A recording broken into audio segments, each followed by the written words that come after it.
আসসালামু আলাইকুম। আশা করি সবাই ভালো আছেন। আমিও ভালো আছি। আজ আমি আপনাদের সাথে শেয়ার করব চিকেন কিমার একটা রেসিপি।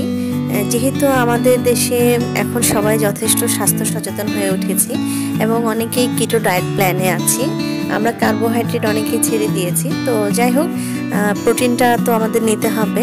তো এখানে আমি চিকেনটাকে সসেজ তৈরি করব।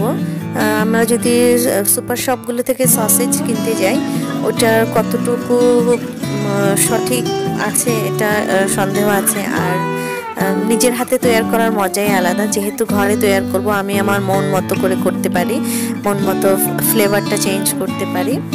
তো এসব মাথায় রেখে আর কি এটা করা। এবং আই এম শিওর যে আপনি যখন আপনার বাচ্চা যখন দেখবে যে আপনি এটা নিজের ঘরে তৈরি করেছেন, ওরা অনেক আগ্রহ নিয়ে খাবে। আর বড়দের কথা তো বাদই দিলাম।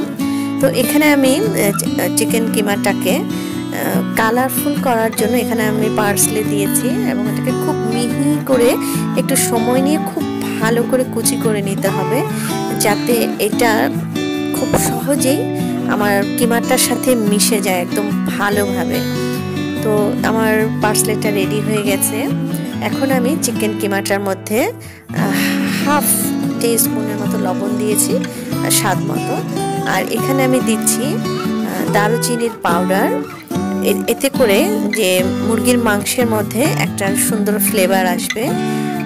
আর সাথে আমি যোগ করব কালো গোলমরিচের গুঁড়া। এটা ফ্লেভারও দিবে, সাথে ঝালের স্বাদটাও আসবে। আর এটাকে আরেকটু সুন্দর কালারফুল করার জন্য আমি মরিচের গুঁড়াটা ব্যবহার না করে রেড চিলি ফ্লেক্স ব্যবহার করব, যাতে করে আমার এই চিকেনের মধ্যে হোয়াইট এবং রেড গ্রিনের টাচ আসে। তো এখানে আমি 1 চামচ পরিমাণ কর্নফ্লাওয়ার দিয়েছি, আমার পার্সলে দিয়েছি। আর এই যে রেড চিলিটা, এটা আমার চিকেন সসেজটাকে কালারফুল করবে, এই কারণেই দেয়া। তো আর যারা ঝাল খেতে পছন্দ করেন বা একটু স্পাইসি করতে চান, তারা রেড চিলিটা আর একটু বাড়িয়ে দিতে পারেন, এতে করে সসেজের সৌন্দর্যটা বেড়ে যাবে। তো আমি এখানে খুব ভালো করে একেবারে মিশিয়ে নিচ্ছি, একদম যেন পার্সলেটা বা চিলি ফ্লেক্সটা যেন একদম খুব ভালো করে মাংসের সাথে মিশে যায়। আর এখন আমি এটাকে র্যাপ করে হাফ এন আওয়ারের মতো মেরিনেট হতে রেখে দিব। এতে করে মশলার ফ্লেভারগুলো সব সুন্দরভাবে মাংসের সাথে মিশে যাবে। এই তো আমার রেস্টে রাখা শেষ। এবার আমি একটা অ্যালুমিনিয়াম ফয়েল নিলাম, আর এর মধ্যে একটু অলিভ অয়েলটা খুব ভালো করে মাখিয়ে নিলাম। যেহেতু এখানে আমি এখন চিকেন কিমাটাকে একটা শেপ দেব, এটাকে আমি চাইলে অন্য কেকের বা ব্রেডের সাঁচেও দেয়া যায়। তো আমি আরেকবার আপনাদের সাথে শেয়ার করব আমি কি করে বিফ কিমা দিয়ে করলাম। তো এটাকে আমি এখন, যেহেতু আমার প্ল্যান আছে এটাকে আমি পানিতে সেদ্ধ দিব, তো এটাকে আমি রোল করব। এই কারণে আমি এটাকে গোল এবং লম্বা একটা শেপে নিয়ে এসেছি। এবং একদম লাস্ট মাথা থেকে খেয়াল করে দেখবেন লাস্ট অংশটা একদম ভেতরের দিকে ঢুকিয়ে আমি আস্তে করে এটাকে রোল করে নিয়েছি। এবং অ্যালুমিনিয়াম ফয়েলটা আমি একটু বড় রাখবো, যাতে করে আমি 2-3টা করে প্যাচ দিতে পারি। এতে করে একটু হেভি প্রোটেকশন হবে। আমি যখন এটাকে পানিতে সিদ্ধ করতে দিব, তখন যাতে পানিটা ভেতরে এসে আমার চিকেনটাকে নষ্ট না করে দেয়। তো এটাকে আমি একটু আরও 2বার করে রোল করব, যাতে ভেতর থেকে এটা টাইট হয়ে যায়। এখন আমি 2 মাথাটা আস্তে করে চেপে ধরবো, খুব বেশি জোরে দেয়া যাবে না, প্রেশার দেয়া যাবে না, তাহলে কিন্তু আমাদের গোড়া থেকে অ্যালুমিনিয়াম ফয়েলটা ছিঁড়ে যাবে। তো 2 দিক থেকেই আমি এই যে দেখছেন চেপে চেপে চেপে চেপে আমি যাতে পানি ঢুকতে না পারে আমি খুব ভালো করে লক করে দিচ্ছি। আমি অনেক জোরে জোরে চেপে দিয়েছি যাতে একদম মিশে যায়। তো এখন যেটা করতে হবে, গোড়ার মধ্যে আমি আরেকটা হাত দিয়ে চেপে ধরে তারপর অন্য হাতের মাথাটাকে আমি পেঁচিয়ে দিব, যাতে করে খুব টাইট হয়ে যায়। তো গোড়াটা যদি আমি এক হাতে চেপে না ধরি, তখন এই প্যাচ দেওয়ার সময় গোড়া থেকে আমার অ্যালুমিনিয়াম ফয়েলটা ছিঁড়ে যাবে। এই জিনিসটা কিন্তু খুব ভালো করে খেয়াল রাখতে হবে, তা না হলে 2 মাথা দিয়ে পানি ঢোকার সম্ভাবনা আছে। এই যে আমার ফুটন্ত পানিতে আমি আস্তে করে ছেড়ে দিলাম। এবার আমি ঢাকনাটা দিয়ে দিলাম। আমি প্রায় 30 মিনিট অপেক্ষা করব। এই যে আমি চুলাটা বন্ধ করে বেশ কিছুক্ষণ রেখে দিয়েছিলাম গরম পানিতে।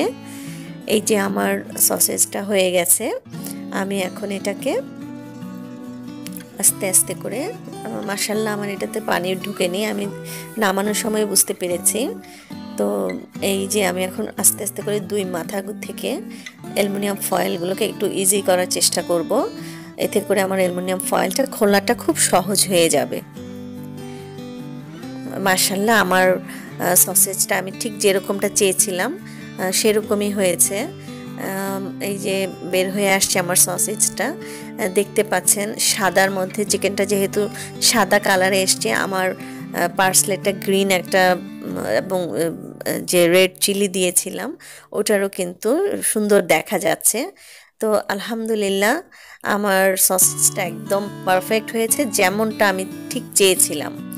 এই যে দেখছেন কত সহজে, আমি ইচ্ছে করে একটু মোটা করে কাটছি যাতে করে এটাকে আমি কাবাবের মতো পরিবেশন করতে পারি, বা আমি যদি স্যান্ডউইচও দেই তাহলে এটা একটা সলিড একটা পিস হবে। আর যদি আপনি চান তাহলে আরও পাতলা স্লাইসও করতে পারেন। তো আমার ইচ্ছে আছে এটাকে আমি ফ্রাই করব। এটা কিন্তু রান্না হয়ে গেছে, এটা এভাবেই খাওয়া যায়। তবে আমি যেটা করেছি, আপনারা নিশ্চয়ই দেখতে পাচ্ছেন যে লাল এবং সবুজ সাদার খুব সুন্দর একটা কালার কম্বিনেশন, অনেক আকর্ষণীয় লাগছে। আর যেহেতু আমি গোলমরিচ দিয়েছিলাম এবং একটু দারুচিনির পাউডারও দিয়েছিলাম, খুব সুন্দর একটা ফ্লেভার আসছে। মানে যে কেউ দেখলেই তো খুব আকর্ষণীয়, খেতে তো ইচ্ছে হবে। আলহামদুলিল্লাহ এটা খেতেও খুব টেস্টি হয়েছিল। তো এই যে দেখতে পাচ্ছেন আমার সসেজগুলো কত সুন্দর স্লাইস করে ফেলেছি। তো এখানে আমি একটু জাস্ট সাজাচ্ছি, আপনারা এটাকে এভাবেও পরিবেশন করতে পারেন, সবজির সাথে বা সেদ্ধ সবজির সাথে, চাইনিজ ভেজিটেবলের সাথে, ভেজিটেবল কারির সাথে, এরকম 2 পিস সসেজ কিন্তু সবার মন জয় করবে। এই যে বন্ধুরা দেখতে পাচ্ছেন কত সুন্দর একটা কালার এসছে।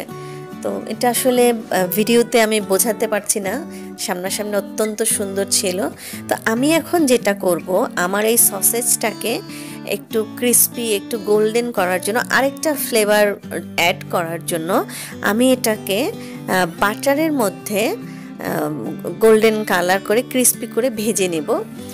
এটা আমাকে সসেজটার আরেকটা ভিন্নধর্মী স্বাদ এনে দিবে, যে যেভাবে খেতে পছন্দ করে। আমি দুটোই করে দেখালাম যাতে করে আমার ভিউয়ার্সরা চাইলে এভাবেও খেতে পারে। তো আশা করি আপনাদের এটা ভালো লেগেছে, এবং দেখতে পাচ্ছেন ফ্রাই করার পরেও কত সুন্দর মানে কালারগুলো দেখা যাচ্ছে।